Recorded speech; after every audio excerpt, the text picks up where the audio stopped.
বাচ্চাদের বিকালের জলখাবারে যদি এমন একটু লোভনীয় ও মুখরোচক জলখাবার দেওয়া যায় তাহলে কিন্তু বাচ্চাদের খাবারের চাহিদা বাড়ে। মানে যখন আপনার বাচ্চা 2 বছরের বেশি বয়স হয়ে যাবে তখন সবসময় চেষ্টা করবেন বিকালের নাস্তাটা একটু লোভনীয় এবং একটু মজা করে তৈরি করার। নমস্কার বন্ধুরা, বাচ্চাদের খাবার রেসিপির আরও একটি নতুন পর্বে সবাইকে স্বাগতম জানিয়ে আজ নিয়ে চলে এসেছি বেগুনের কাটলেট। এটা যে এত মজার হয়েছিল, বাচ্চাদেরকে অবশ্যই বাড়িতে একবার বানিয়ে খাওয়াবেন, ওরাও ভীষণ পছন্দ করবে। শুধু বাচ্চা না, বড়রাও কিন্তু এটা ভীষণই পছন্দ করবে।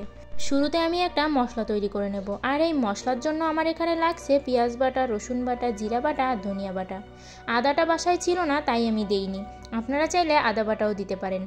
আর দিয়ে দেব পরিমাণ মতো লবণ, হলুদ আর শুকনো ঝালের গুঁড়া। আর এটা দিয়ে দিলাম একটা চাট মশলা, যেটা আমি বাড়িতেই স্বাস্থ্যকর উপায়ে তৈরি করেছি। আপনারা চাইলে এই রেসিপিটাও কিন্তু আমার চ্যানেল থেকে দেখে আসতে পারেন, তাহলে কিন্তু আর বাচ্চাদেরকে স্বাস্থ্যকর উপায়ে ঘরে তৈরি জিনিস দিয়েই বাচ্চাদের জন্য খাবার তৈরি করতে পারবেন।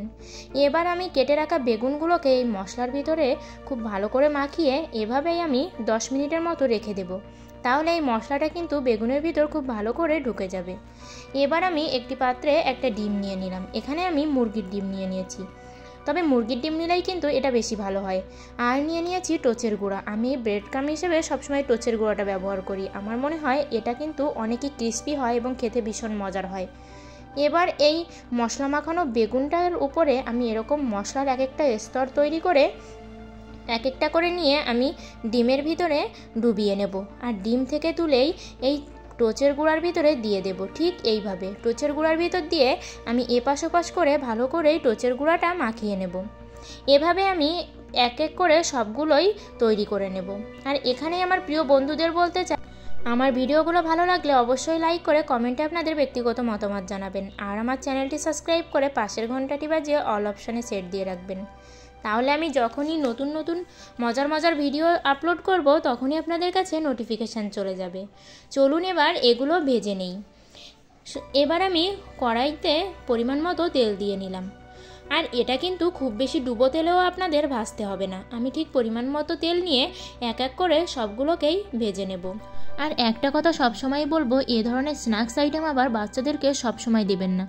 যখন দেখবেন বাচ্চাদের খাওয়ার রুচি কমে যাচ্ছে তখনই কিন্তু এ ধরনের আইটেম অবশ্যই বানিয়ে দেবেন, তবে খুব বেশি পরিমাণে দেবেন না। তবে সবসময় বলবো যে বাচ্চারা যেটা খেতে চায় আমার মতে সেটা দেওয়াই ভালো।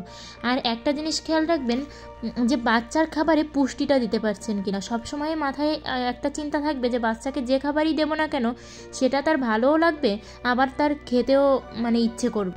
আর এটা তৈরি করতে কিন্তু খুব বেশি সময়ের প্রয়োজন নেই। মশলাগুলো তৈরি থাকলেই একদমই কিন্তু ঝটপট রেসিপি। তৈরি করতে আপনার 10 মিনিটের মতো সময় লাগতে পারে। এবার দেখুন আমি এপাশ ওপাশ করে খুব বেশি লাল লাল করে এটা ভেজে নিলাম। আর এখানে না সত্যি আলোর জন্যে কালারটা এমন আসছে, দেখতে কিন্তু দারুণ হয়েছিল। আর এবার তো আমার ছেলে তো সস খেতে প্রচণ্ড পছন্দ করে, তাই একটু সস দিয়েই ওকে খেতে দিলাম। আর ও এতটা পছন্দ করেছে সবগুলোই ও একাই খেয়ে ফেলবে এমন একটা অবস্থা। আর একটু কেটে দেখাচ্ছি, দেখুন কতটা সুন্দর হয়েছে, ভিতরে মশলাটা অনেক বেশি মেখে গেছে। আজকের ভিডিওটা এ পর্যন্ত। সবাই ভালো থাকবেন, সুস্থ থাকবেন, বন্ধু হয়ে পাশে থাকবেন।